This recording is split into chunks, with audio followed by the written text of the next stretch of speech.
Жогорку кеңештин депутаттары тарабынан премьер-министр кызматына дайындалган Садыр Жапаров 12 октябрда өкмөттө жыйын өткөрдү. Бул тууралуу өкмөттүн сайты жазып чыкты. Маалыматка караганда, жыйында Садыр Жапаров өлкө чоң саясий жана экономикалык реформалардын алдында турганын айткан. Өлкөнүн мындан ары өнүгүшү үчүн туруктуулукту сактоо маанилүү экенин, бардык мамлекеттик органдар штаттык режимде иштеши зарыл болоорун белгилеген. Биздин алдыбызда мамлекеттик башкаруу тутумунун оптималдаштыруу менен бюрократиялык тоскоолдуктарды азайтуу, экономикалык активдүүлүктү калыбына келтирүү жана бизнести колдоо боюнча милдеттер турат. Бул багыттагы иштер кыска убакыттын аралыгында аткарылууга тийиш деп айткан Садыр Жапаров. Өкмөттүн сайтындагы кабарга караганда, жыйындын соңунда өкмөт аппаратынын бөлүмдөрүнө күз-кыш мезгилине даярдык, коронавирустун жайылышына каршы күрөш боюнча чара көрүү, бизнестин өкүлдөрү менен жолугушууларды уюштуруу, донордук уюмдар менен жолугушууларды өткөрүү, социалдык төлөмдөрдүн өз учурунда берилишинин камсыздоо, салык жана бажы процедураларын фискалдаштыруу боюнча программаларды ишке ашыруу, коомдук жана азык-түлүк коопсуздугун камсыздоо боюнча тапшырмалар берилген. Учурда өкмөткө эң чоң жүк милдеттер жүктөлүп жатат.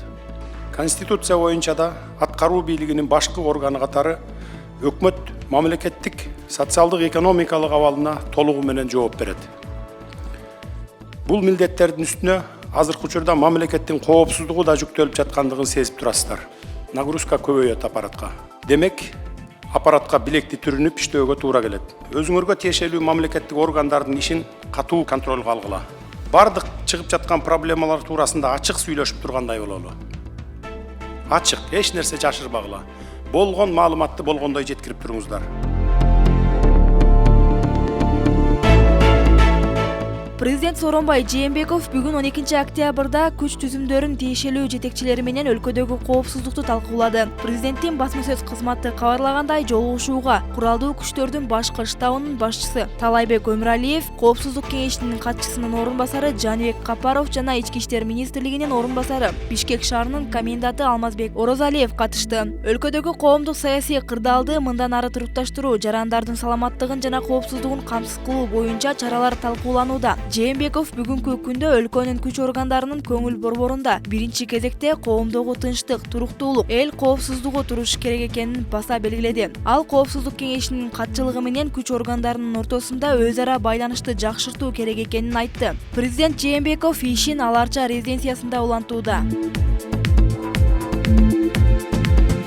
Президент Сооронбай Жээнбеков Бишкек шаарынын аймагына кайрадан өзгөчө абал режимин киргизүү тууралуу жарлыкка кол койду. Бул тууралуу президенттин сайты 12 октябрда жарыялады. Маалыматка караганда, бул чечим Жогорку кеңеш 3 күндүн ичинде буга чейин өзгөчө абал режимин киргизүү жөнүндө маселени карабаганы менен байланыштуу. Маалыматта массалык башалмандыктардын натыйжасында күч колдонуу менен адам өмүрүнө жана ден соолугуна коркунуч жараткан кырдаал сакталгандыгына байланыштуу Конституциянын 15-беренесине, 64-беренесинин 9-бөлүмүнүн 2-пунктуна жана өзгөчө абал жөнүндө конституциялык мыйзамдын 3-чү, 4-чү, 7-чи, 8-чи беренелерине ылайык жарандардын өмүрүн жана саламаттыгын, алардын коопсуздугун сактоо, коомдук саясий кырдаалды тез арада турукташтыруу, башкалаада коомдук тартипти камсыз кылуу максатында президенттин жарлыгы чыкканы айтылат. Ага ылайык Бишкекте өзгөчө абал 12 октябрдан тартып 19 октябрга чейин кечки саат 20:00дөн баштап таңкы саат 7:00ге чейин болот. Бул аралыкта автоунаалардын, коомдук транспорттун, жөө адамдардын көчөдө жүрүшүнө тыюу салынат. Борбор кала аймагында күндүз дагы митинг, жүрүш, пикет жана башка спорттук, маданий массалык иш-чараларды өткөрүүгө тыюу салынат. Өзгөчө абал киргизилген мезгилде Ички иштер министрлигинин орун басары Алмазбек Оралиев Бишкек шаарынын коменданты болуп дайындалды. Жарлык Жогорку кеңеш жиберилген жана кол коюлган учурдан баштап күчүнө кирүүгө тийиш.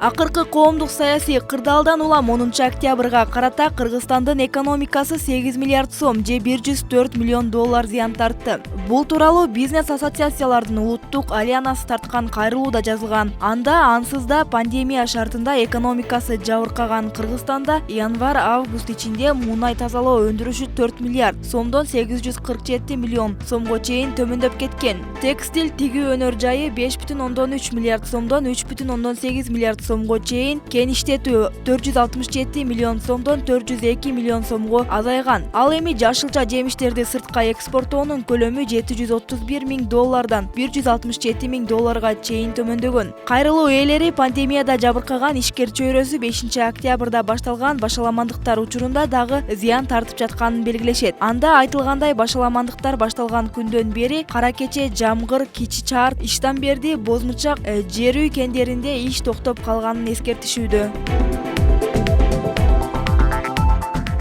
Башкы прокурор Өткүрбек Жамшитов бүгүн 11 октябрда жумушка чыкты. Бул маалыматты башкы прокуратуранын кызматкерлери билдирди. Ошондой эле басма сөз кызматы тастыктап, башкы прокурордун катышуусунда чукул жыйын өткөрөрүн билдирди. Ага башкы прокуратуранын жеке курамы Бишкек шаарынын Чүй облусунун жана Бишкек шаары менен Чүй облусундагы райондордун прокурорлору катышкан. Ишти штаттык режимде улантуу тапшырмасы берилди.